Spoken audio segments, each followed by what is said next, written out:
Bonjour tout le monde, ici c'est Méane et je vous retrouve aujourd'hui pour une vidéo embellissement pour Junk Journal. On va faire des missives, des lettres comme il faisait autant jadis quand on avait encore les cachets de cire. J'ai été inspirée par les cachets, les faux cachets de cire de chez Action qui se trouvaient dans l'un des paperblocks que j'ai acheté récemment. Et donc voilà, c'est un projet rapide, extrêmement simple avec très peu de moyens. Je vous montre tout ça. On est parti! Je vais pouvoir glisser mon embellissement dans une pochette qui fera toute la hauteur d'une page A4 avec un rebord. Je dois quand même prendre en compte la place que prendra la colle pour fermer la pochette. Donc je vais prendre ma feuille A4 et je vais me retirer à peu près 1 cm de part et d'autre en hauteur. Une fois que j'ai redimensionné ma page, je vais m'en servir comme modèle pour pouvoir découper sur du papier de cuisson une page de la même taille. Vous pourriez prendre une feuille de papier calque à la place, ça marcherait très bien. Ensuite, j'applique une très fine bande de colle sur l'une des extrémités de ma page pour pouvoir coller le morceau de papier de cuisson. Tout le principe du papier cuisson, c'est que les aliments ne vont pas coller dessus et il se trouve que la colle aussi a beaucoup de mal à coller dessus. J'ai essayé de la tacky glue, j'ai essayé de la colle transparente pour tout usage. Ça semble marcher, mais au bout de quelques jours, en fait, ça se décolle. Jusqu'à présent, il semble que la colle pour textile fonctionne, c'est donc ce que je vais utiliser. Je laisse la colle sécher longtemps. Le lendemain, j'obtiens donc une page avec une feuille de calque qui est collée comme ça. J'ai récupéré dans mon jardin une feuille de fougère que j'ai fait sécher pendant plusieurs jours, semaines, honnêtement je ne me souviens pas. Et je vais m'en servir pour décorer mon embellissement. Donc ma page, je vais la plier en 3 et je vais laisser le côté où il y a la colle au-dessus parce que si je plie comme ça, vous voyez que ici ça se décale et c'est pas joli. Alors que si je plie comme ça reste en ordre. Comme j'ai l'intention de fermer mon embellissement avec un sticker comme ça qui vient de chez Action, je dois prendre en compte la taille du sticker. Donc au maximum, ça fait à peu près 4 cm et demi, quelque chose comme ça. Mais je dois aussi laisser suffisamment de place pour pouvoir coller ma fougère. Donc ça va être un petit peu un jeu de pifomètre.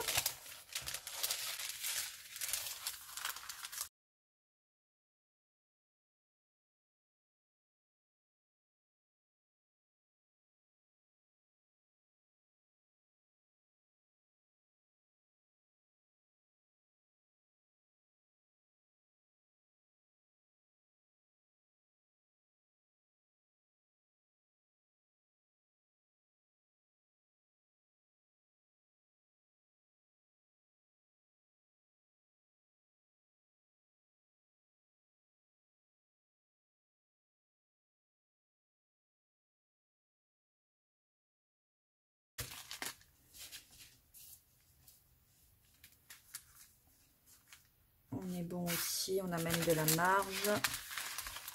Est-ce que je peux aller jusque là? Ouais, ça devrait être pas mal comme ça. Maintenant, je vais coller ma fougère. Et je vais la coller sur le papier, pas sur le papier cuisson parce que sinon ça tiendrait pas, mais je vais la coller sur ma page pour qu'elle puisse se voir par transparence. Alors, le dos est ici. Je prends ma colle de précision, je dépose une fine couche de colle tout le long de la fougère. Il faut que je travaille assez vite parce que comme la colle est vraiment fine, ça veut dire qu'elle va sécher vite. Il ne faut pas non plus que j'en mette trop parce que sinon la colle risque de déborder sur la page. Mais il faut mettre suffisamment quand même pour fixer notre fougère. J'espère que ça ira comme ça.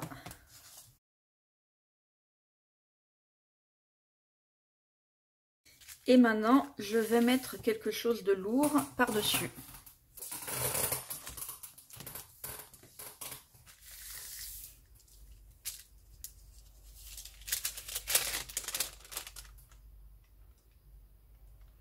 Même si j'ai fait attention à ne pas mettre trop de colle, il y en a un tout petit peu qui parfois a débordé.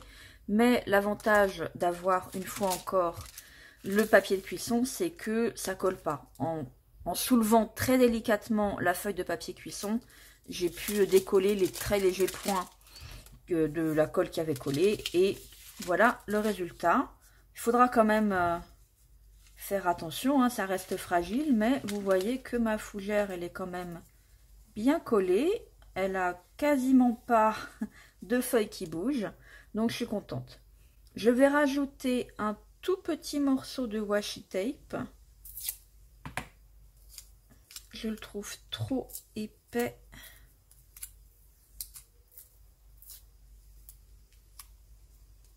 Et un peu trop long.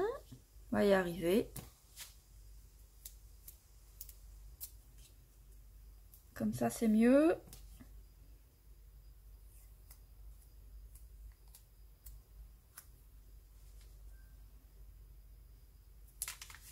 Pour faire genre. Voilà. Et donc l'intérêt, c'est que la fougère se voit au travers. Et si je replie ma missive, ça me fait quelque chose comme ça.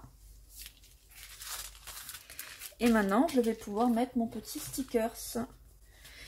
Peu importe, on va prendre... ok, c'est fragile. C'est fragile.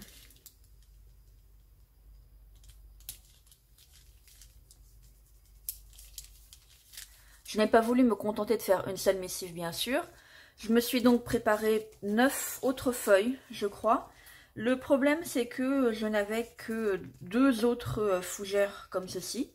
Alors, j'ai quand même fait une missive à l'identique. À la base, ceci dit, j'avais pas eu l'intention d'utiliser de la vraie végétation. Je voulais utiliser les die cuts de chez Action avec un petit peu de foil dessus. Il y en a certaines qui sont vraiment très grandes et pour lesquelles jusqu'ici, je n'avais justement trouvé jamais l'utilité. Le problème, c'est que j'arrive pas à mettre la main dessus. Mais c'est pas grave parce que je vous ai présenté il n'y a pas très longtemps ce livre. Et si vous avez regardé la vidéo, vous vous souviendrez que j'avais râlé sur la qualité de l'impression qui était pas nette, des couleurs qui étaient très effacées, etc., etc. Et ben ces missives sont le projet idéal pour les utiliser, puisque ces défauts s'effacent littéralement par le fait que les images vont être à moitié cachées derrière cet effet de papier calque, et que du coup,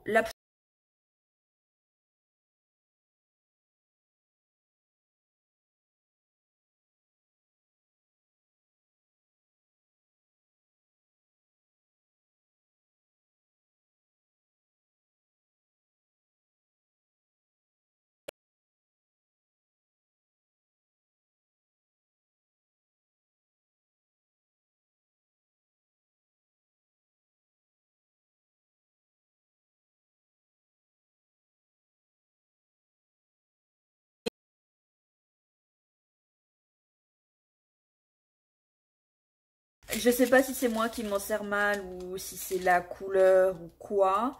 J'ai choisi cette couleur-là parce que c'était celle la plus proche des stylos broche pen de chez Action que j'avais acheté il n'y a pas très longtemps également. Mais je trouve pas ça super réussi. Par contre, le fait d'avoir dessiné une petite bordure comme ça, là, je trouve ça pas mal. Donc du coup, je vais essayer cette fois-ci de tout simplement dessiner les bordures. Et je vais changer la couleur du stylo. Là, j'avais pris cette couleur-ci qui doit être la Fox Brown. Et là, je vais essayer avec la Brown, tout simplement. Sachant que j'ai fait un petit test sur un papier avant et que la couleur du capuchon ne correspond pas du tout à la couleur du stylo lui-même. Vous voyez, je me prends pas la tête, hein, je fais quelque chose de vraiment très très simple.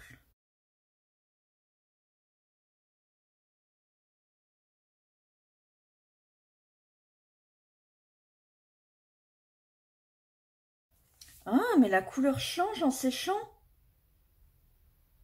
Ah, c'est marrant. Ok. D'accord, très bien. C'est trop bizarre.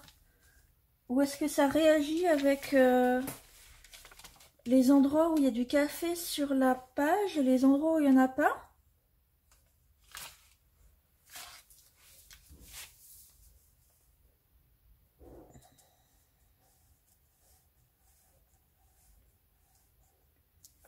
Alors, faut pas que je me trompe là. Faut que je finisse sur un en bas. Voilà. Et je pense que je vais aussi en dessiner là et là. Alors là, je suis en bas. Je bifurque. En haut, en bas.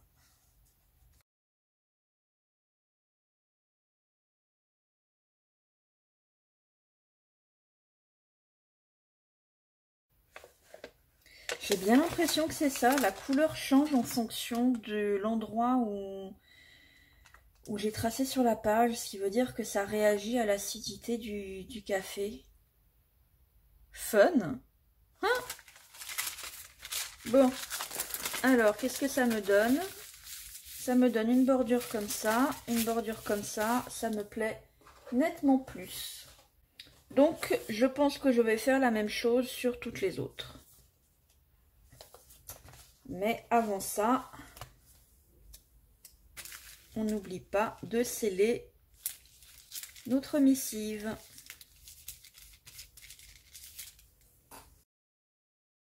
Mes missives sont terminées. C'était un petit projet vraiment très rapide et très simple à faire, comme vous avez pu le constater. Mais je pense que ça pourra avoir son petit effet dans un junk journal au milieu de plein d'autres décorations. Vous voyez que celui-ci, c'est celui qu'on a fait ensemble. Je l'ai réouvert sans aucun problème pour pouvoir également faire les bordures.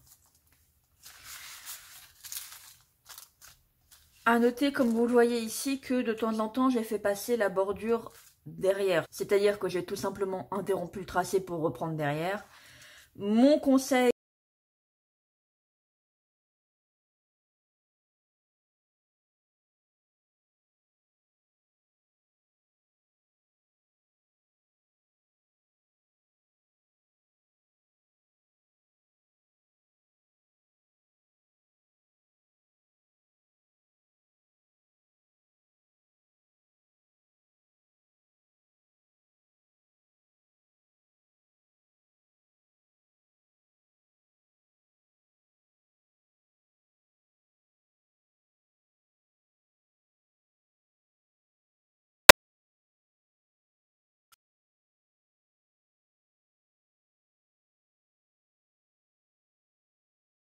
vous aura plu et je vous dis à bientôt sur ma chaîne dans une prochaine vidéo. Bye bye!